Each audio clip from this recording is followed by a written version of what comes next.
Hello guys, hello. This is for Aquarius. Aquarius, welcome dito sa aking channel, Kapalaran 888. Welcome. Alamin natin kung anong messages, vibration, gabay, energy para sa lahat. Please connect your intuition guys sa baraha na pwedeng lumabas sa readings mo. Oops, sorry. Manifestation, manifest, Aquarius. Aquarius, yung message na to is para siyang resonated siya sa Virgo. So, if you're in a relationship with Virgo, mayroon kang kapatid, kaibigan, magulang, sinasabi ng barahan na yung joint force effort na ginagawa nyo, like, especially magkapatid kayo, Virgo and Aquarius, mayroong positive results na naghihintay sa inyong dalawa. Kumbaga, kung ano man to na sinasacrifice nyo, Aquarius, ano man tong tinatrabaho nyo sa ngayon, sigurado na magdadala to sa inyo ng sobrang success. Okay?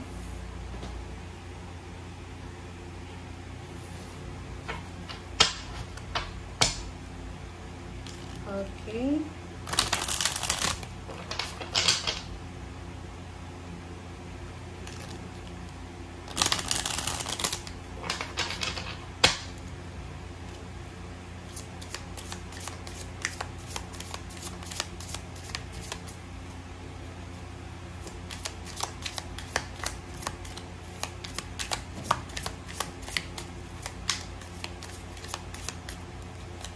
Okay, Aquarius.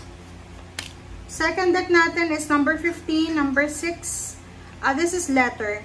So, sinasabi ng bara si Aquarius, congratulations kasi sa linggong ito, posibleng makatanggap ka ng letter of appointment. There's a good news.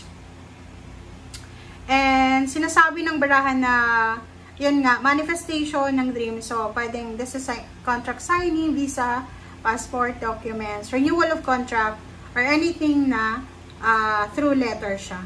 Okay? Thank you guys.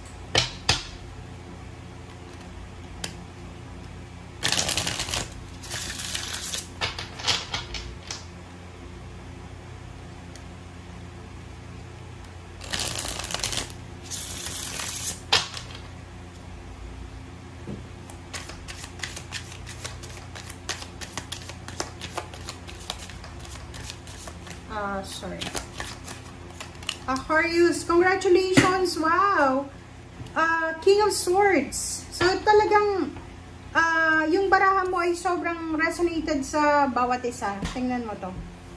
Sinasabi ng barahan na isang congratulation message. Maybe you're pregnant, or maybe ito na yung minamanifest mong trabaho, or ito na yung business na binuksan mo. Congratulations sa inyo, Aquarius. Kasi makakatanggap ka ng balita, information. Okay.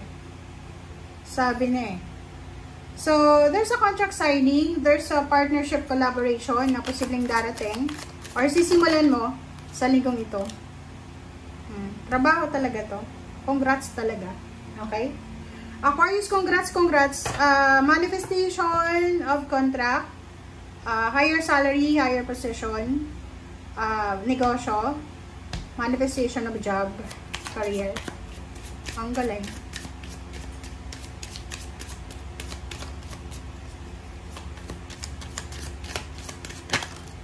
Alright, Page of Pentacles.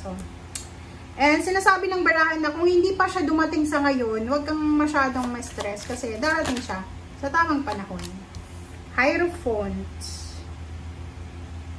Wow.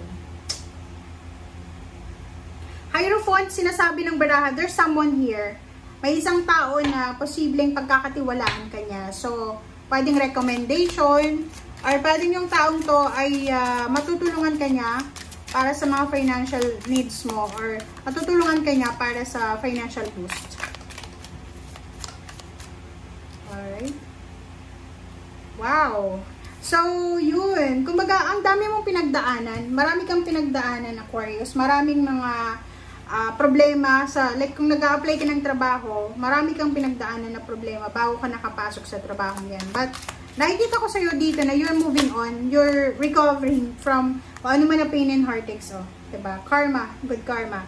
So, congratulations, kasi eto na talaga. This is your karma, this is your chance, this is parang, eto na, yung good news, good fortune na nakatadhana para sa'yo.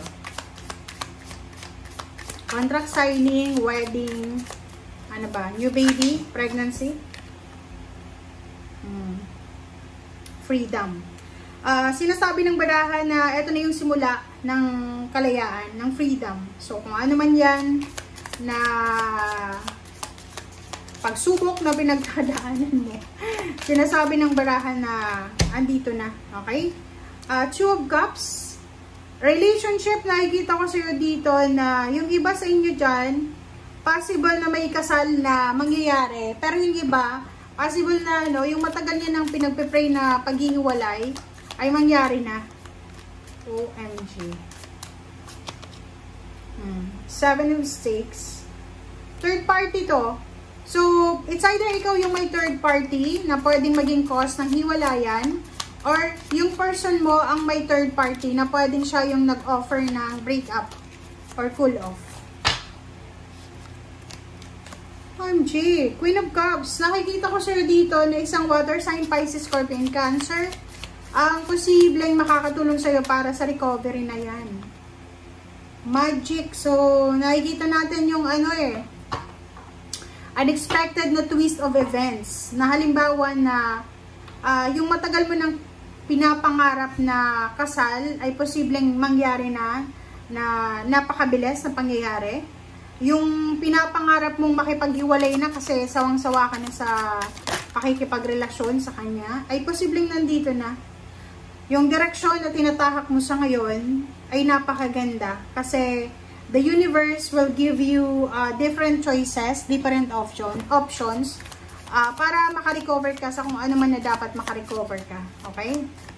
Basta i-expect mo sa linggong ito yung good news. Maraming balita na pwedeng magdala sa'yo ng happiness, sa'yo and sa family mo. Kita mo siya, manifestation, good news, letter, chat, call. This is a speech, public speech, pwedeng salary increase, higher position, pwedeng travel, pwedeng kasal, new baby, new person, new relationship, new house, new career. Lahat ng klase ng new dito nandito na. Okay? Mayroon ditong parang magkakabalikan sila. Mag-ex na posibleng magkausap sila sa chat na pwedeng yun yung third party na maging cause ng separation or hiwalayan. And pwede silang magsama, okay? And bigla-bigla silang magpapakasal. Or bigla-bigla silang magkakaroon ng baby. Okay? So, thank you guys for watching. Bye!